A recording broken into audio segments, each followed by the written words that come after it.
Ghana's strategic rise, the Accra-Kumasi Expressway. A lone truck thunders down a dusty road at dawn. The sun warms the red earth, the engine's roar reverberates across green hills, and the driver glances at the horizon. Back then, this journey, from Accra to Kumasi, was a test of patience, time, and endurance. 4 to 7 hours on crowded, dangerous roads. A trip long enough to miss a business meeting, delay a shipment, or change a life's plan altogether. But now, Ghana is building something that will change everything. Brand new, 6-lane expressway spanning nearly 200 kilometers. A modern artery for a rising nation. It wasn't always this bold. For decades, the story of the Accra-Kumasi Road was a loop of stalled dreams. Previous governments spoke of widening the route, repaving sections, adding shoulders, but progress stalled. Files collected dust. Contractors vanished. Promises dissolved in political cycles. What remained was the familiar ribbon of road connecting Ghana's coastal capital to its historic Ashanti heartland, congested, accident-prone, and slow. This road, long overburdened, was more than a road. It was Ghana's lifeline, and its bottleneck. Now, under President John Dramani Mahama, affectionately called the nation builder, Ghana has committed to an entirely new vision, a 198.7-kilometer, 6-lane, bidirectional, purpose-built expressway. This is not a patch job. This is a transformation. In 2025, during the unveiling of the Big Push Infrastructure Agenda, Finance Minister Cassiel Ato Forson dropped a bombshell, a 30 billion Ghanaian cedis investment to realize this expressway. One of the boldest infrastructural commitments in Ghana's Fourth Republic. It stands as a flagship of Mahama's attempt to modernize Ghana's backbone and reposition the country for the next generation. According to parliamentary documents and budget records, this expressway will carve a fresh path, starting from the southern edges of Accra, cutting through the eastern region, sweeping past forest belts and agricultural zones, tracing near Lake Bosumtwi, and finally merging into the vibrant heart of Kumasi. A brand new alignment that bypasses the choked, winding N6. It is nothing short of historic.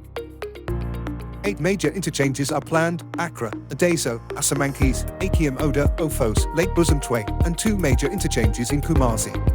Each one engineered to reduce congestion, redirect traffic safely, and create new economic nodes. And where the land dips or rivers run, bridges will rise, long spans over the Birim and Prau rivers, designed with environmental scrutiny, ensuring ecosystems remain alive even as development accelerates. Why build this massive highway? Because Ghana's old road is bursting at the seams. Traffic counts show the existing route handles over 26,000 vehicles daily in peak areas, nearly double what it was designed for decades ago.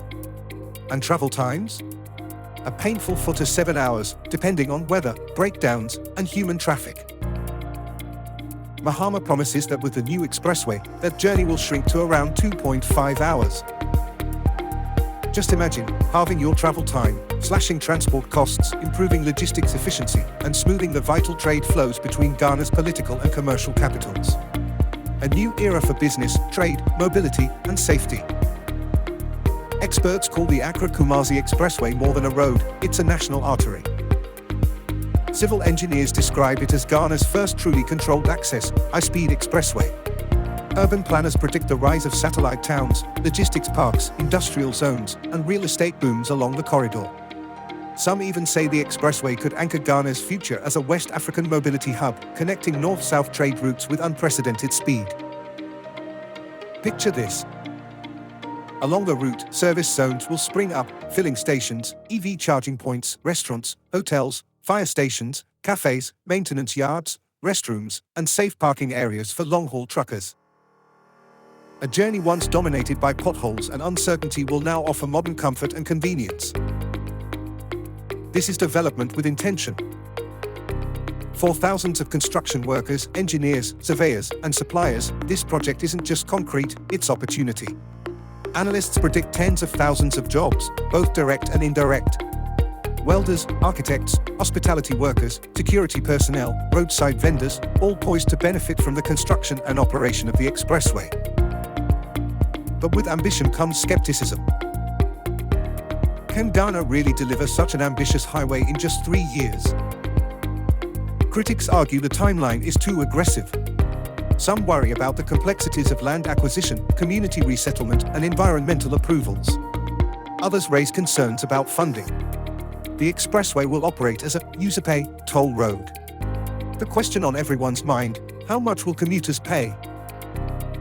Will ordinary Ghanaians, teachers, traders, drivers, be able to afford its convenience?